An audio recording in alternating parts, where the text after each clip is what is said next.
একটা মেয়ে 18-20 জন দুর্বৃত্ত দর্শক 113টার মতো নাকি খামরের দাগ, 150 গ্রাম বীর্য। এ হচ্ছে ফলাফল।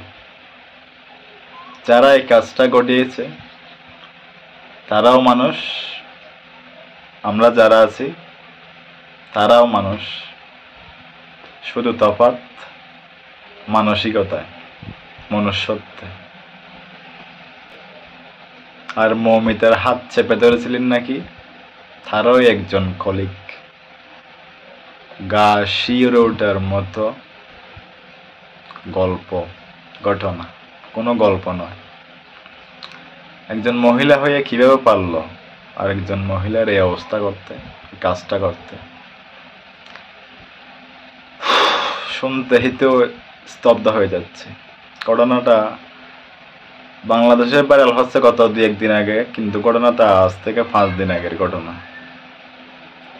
আমি তেমন গুরুত্ব দিই নাই, মেয়েটার ছবি দেখছিলাম। গতকাল বিস্তারিত ঘটনা জানতে পারি। কলকাতায় দেখছি গত কয়েকদিন ধরে বেশ আন্দোলন হচ্ছে ব্যাপারে, জাস্টিস জাস্টিস, মানে কলকাতার মানুষজন সব রাস্তায় নেমে এসেছে। সারা রাত আন্দোলন ছড়িয়ে পড়েছে ভারতের বিভিন্ন রাজ্যে।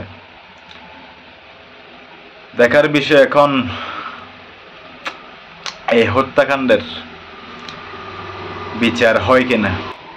আমরা বাংলাদেশ থেকেও এই ঘটনার সুষ্ঠু বিচার দাবি করছি, কিন্তু পশ্চিমবঙ্গের মুখ্যমন্ত্রী মমতা বন্দ্যোপাধ্যায় তিনি কি বলেছেন? মরে গেছে আর তো আসবে না, 10 লক্ষ টাকা দিয়ে দেব, এরকম একটা বক্তব্য তিনি দিয়েছেন।